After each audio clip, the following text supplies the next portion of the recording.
Welcome to Magic! You and your opponents take the role of Planeswalkers, powerful sorcerers who can magically travel between planes of existence. To win, you must defeat your opponent by bringing his life total down from 20 to 0. To do this, you will use a variety of tools, represented in the game as a deck of shuffled cards. All players have their own decks to play with. We call this your library. At the beginning of the game, each player draws 7 cards. If you don't like your opening hand, you have the option of redrawing, called a mulligan. To take a closer look at your cards, zoom in.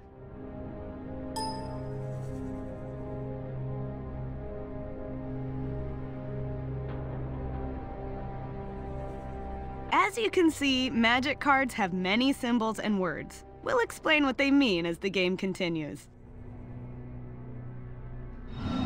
To begin playing Magic, you must complete a series of quests. For the first quest, you're playing a green deck. Green's specialty is large, powerful creatures. Your opponent is Crimson Mage. To cast spells or summon creatures, you're gonna need some resources. In Magic, the main resource, mana, comes from lands. Every turn, you may play a land from your hand. Once you have enough lands on the battlefield, you'll have the mana you need to cast spells, including summoning creatures. Play a land now.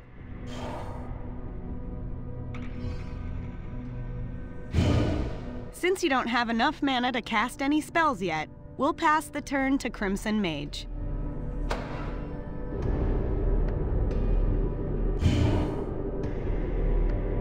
Crimson Mage will also play lands to build the resources he needs to cast spells. Now, he will cast a spell.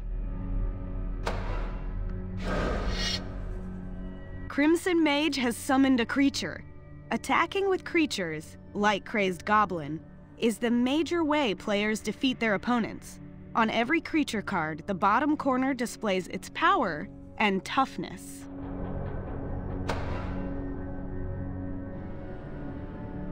Power is the amount of damage a creature deals in combat. Toughness is the amount of damage needed to destroy this creature. Every spell has a mana cost. To summon Crazed Goblin, it costs Crimson Mage a single red mana. It's represented by this symbol.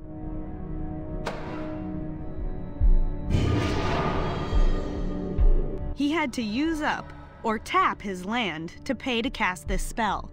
Tapped cards are turned sideways. Mana costs can be more complex than Crazed Goblins. Summoning this creature will cost 4 mana, and 2 of the mana must be green.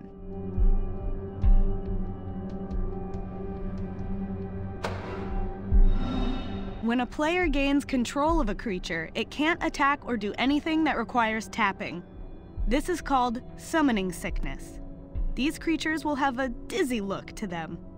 But we can expect the Crazed Goblin to attack on Crimson Mage's next turn.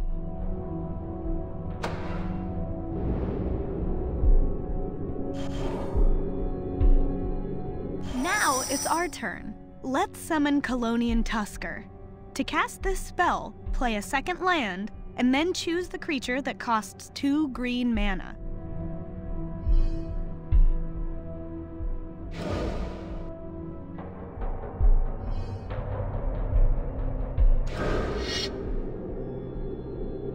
This creature's power and toughness are 3/3, more than a match for that Crazed Goblin. Let's pass the turn.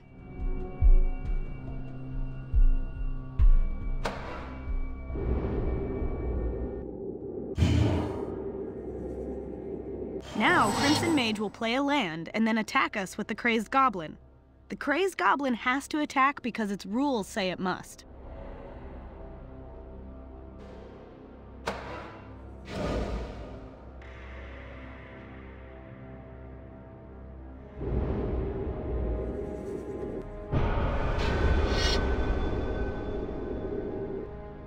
When a creature attacks, it taps and moves forward.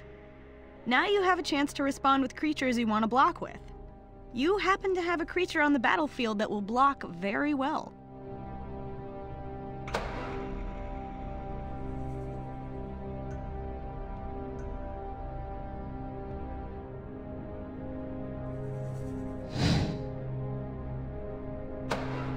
If Crimson Mage's attacking creatures aren't blocked, you will take damage.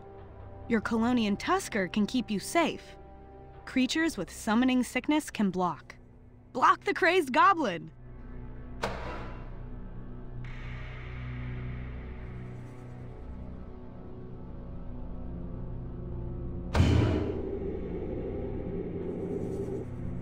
During the combat damage step, each creature deals damage equal to their power. This time, these creatures will deal damage to each other at the same time. Crazed Goblin will die, and the Colonian Tusker will survive.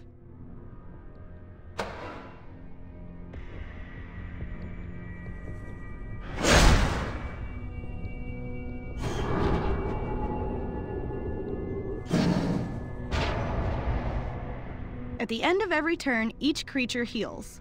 Any damage dealt to them is removed. You don't have to keep track of damage from turn to turn.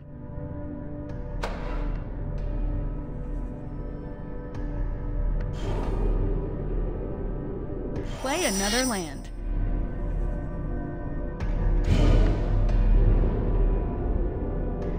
Now it's our chance to attack Crimson Mage.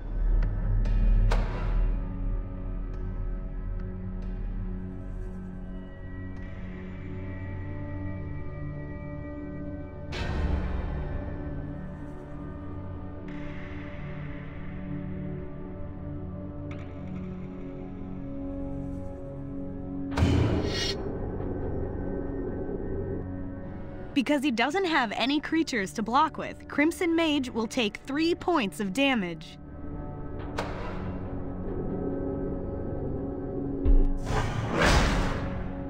You don't have any spells that you can cast for now, so let's pass the turn.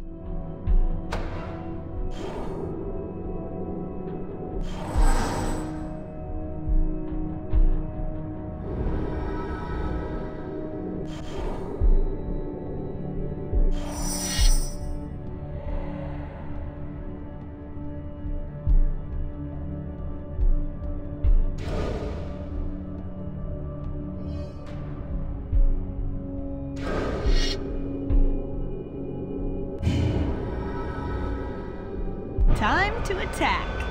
Send your Colonian Tusker into combat. Remember that you can't attack with your Rumbling Baloth yet, because it has Summoning Sickness. It's important to know that, in Magic, you can only decide that your creatures are attacking an opponent. You don't have control over which of your opponent's creatures will block.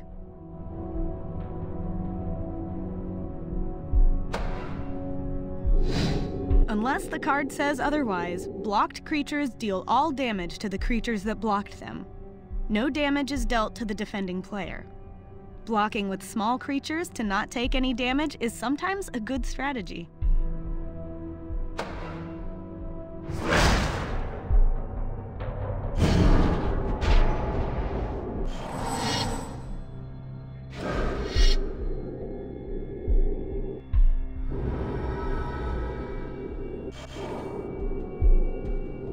This time, we're gonna try something a little different.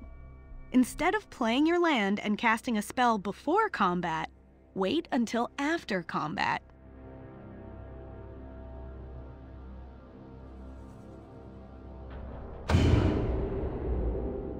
Now, attack with both of your creatures.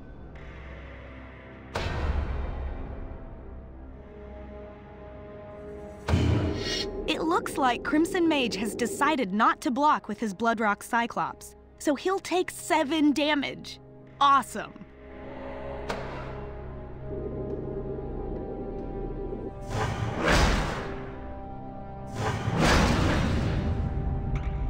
During the main phase after combat, go ahead and play your land. You'll be in great shape to win if you cast this creature next.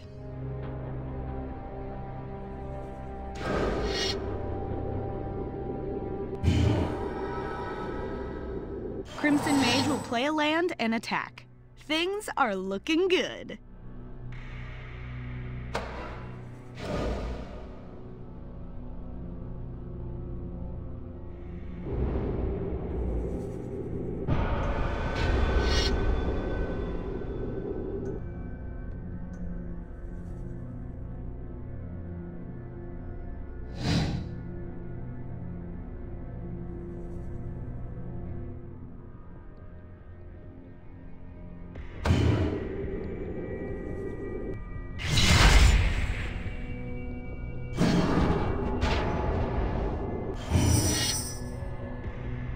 All you need to do now is attack with everything.